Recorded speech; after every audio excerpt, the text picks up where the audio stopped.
बोल रही हो तुम? एक साथ 10 लोगों ने सुसाइड कर लिया? आधी रात के वक्त जब दिल्ली में खून को जमा देने वाली सर्द हवाएं चल रही थी, उस वक्त सभी लोग अपने अपने घरों में रजाई कंबल में दबे हुए थे। सुनसान सड़क पर अचानक से होती पुलिस की जीप और एम्बुलेंस की आवाजों से सभी लोगों की नींद खुल गई। एक साथ इतनी सारी गाड़ियां आकर रुकी तो सभी कॉलोनी वाले अपने घरों से बाहर आ गए। क्या हुआ? मिस्टर चौधरी के घर इतनी भीड़ क्यों लगी हुई है? पता नहीं, मेरी तो पुलिस की गाड़ी की आवाज से ही नींद खुली। तुम लोग क्या घोड़े गधे बेच कर सोती हो? अरे मिस्टर चौधरी और उनके पूरे परिवार वालों ने एक साथ सुसाइड कर लिया। ये क्या बोल रही हो तुम? एक साथ 10 लोगों ने सुसाइड कर लिया? ये क्या बोल रही हो तुम? एक साथ 10 लोगों ने सुसाइड कर लिया?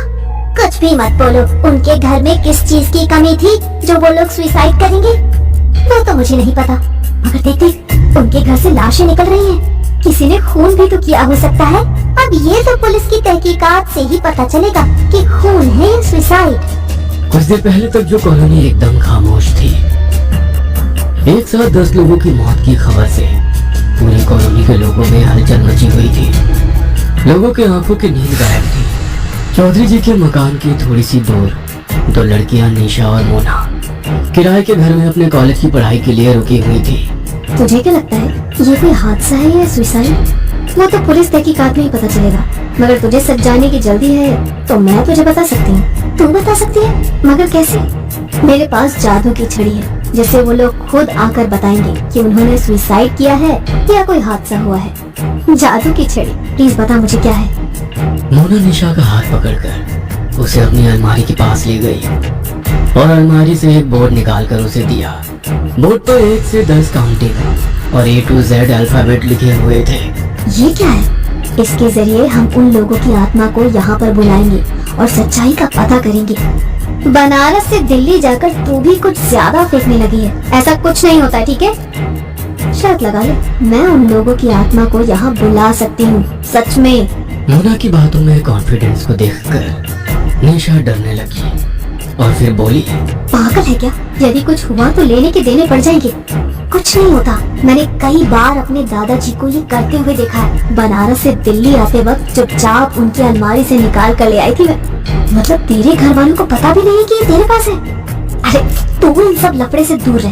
यदि तू कहे तो हम लोग आत्मा को बुलाते हैं, है ना? कल पूर्णिमा की रात है, हम लोग उनकी आत्मा को बुलाएंगे।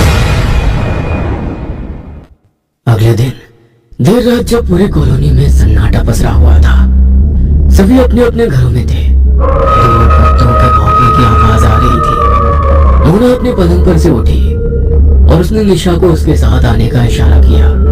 दोनों अपने मकान की छत पर चली गई। आसपास के घरों में उन्होंने देखा सब लोग घरों में थे।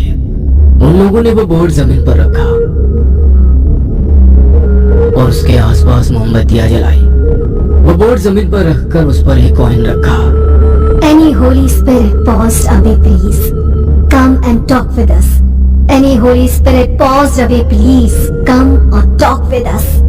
Spirit of Chaudhary families, come and talk with us. Spirit of Chaudhary families, come and talk with us.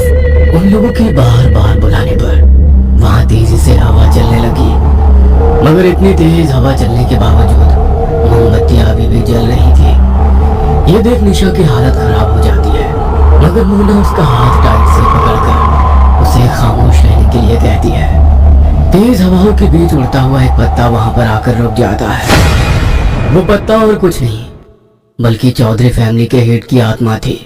उसके आते ही वो कॉइन अपनी जगह से खसकने लगता है। Thanks for coming. आपने हमें आपके आने का एहसास करा दिया। अब आप हमारे कुछ सवालों के जवाब दीजिए। कॉइन अपनी जगह से खसकते हुए यस पर जाकर रुका। ये देखकर निशा के दिल की धड़कन बढ़ गई। वह तुरंत अपनी जगह से खड़ी हो गई और वहां से जाने लगी। निशा रुक जा, इस तरह इसको अधूरे में छोड़कर नहीं जा सकती। जैसे हमने उसकी आत्मा को बुलाया है, उसे वापस भी भेजना होगा, वरना दिक्कत हो जाएगी। मुझे नहीं खेलना आत्माओं का कोई खेल, ना ही मुझे उनकी मौत में अब कोई दिलचस्पी है।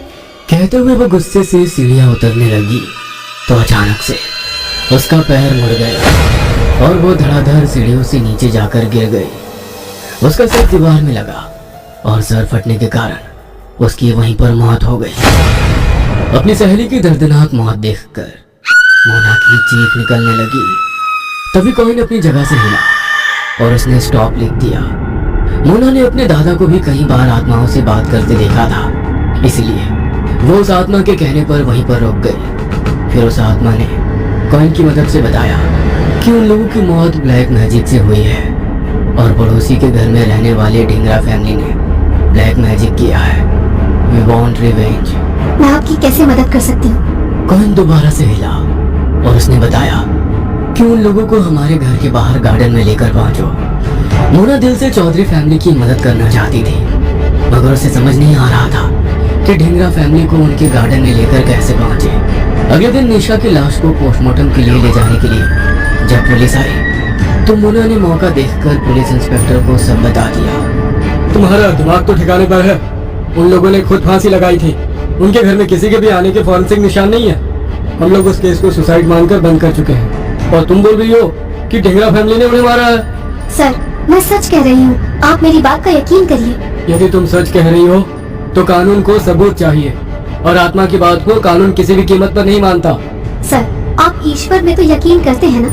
यदि आप परमात्मा में यकीन करते हैं तो आपको आत्मा में भी यकीन करना होगा। एक बार उस ईश्वर पर यकीन करके मेरी बातों के बारे में ध्यान से सोचिएगा। मुझे सिर्फ आपकी इतनी सी मदद चाहिए कि ढींगरा फैमिली गार्डन में आ जाए, बाकी सारे सबूत आपको वहीं मिल जाएंगे। इंस्पेक्टर मोना की बात को अनसुना करके वहाँ से निकल गया, मगर उसके कानों में मोना की कई बातें बार बार गूंज रही थी। काला जादू, ढिंगरा फैमिली। रह रहकर उसकी आंखों के सामने चौधरी फैमिली के 10 लोगों की लाश आ जाती। उसका ज़मीर उसे मोना की मदद करने के लिए मजबूर करने लगा। अगले दिन सुबह होते ही वो सबसे पहले ढिंगरा फैमिली के घर पहुंचा और फैमिली हेड से बोला, सर, आप लोग इतने समय से यहाँ पर रह रहे थे। क्या चौधरी फैमिली में कोई फाइनेंशियल प्रॉब्लम या कुछ प्रॉब्लम थी जिसके कारण उन लोगों ने सुसाइड किया?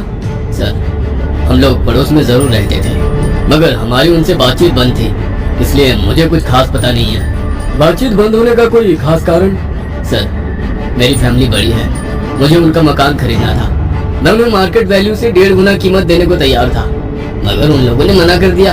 बस यही बात है और कुछ नहीं। यहाँ कॉलोनी में और भी तो घर हैं, फिर आपको उनके घर में क्यों दिलचस्पी थी? वो सर, रीजन मैं आपको बताता हूँ, आइए मेरे साथ। कहते हुए इंस्पेक्टर मिस्टर ढिंगरा का हाथ पकड़कर उन्हें चौधरी के गार्डन में ले गए। जैसे ही ढिंगरा वहां पर पहुंचे, वहां तेज हवाएं चलने लगी और गार्डन की मिट्टी खुद ब खुद उड़ने लगी। इसके कारण वहां पर एक गड्ढा हो गया। जैसे ही लोग उस गड्ढे के पास पहुंचे, वहां पर काला जादू किए हुए गुड़िया भी पड़ी थी। ये क्या है? मुझे क्या पता।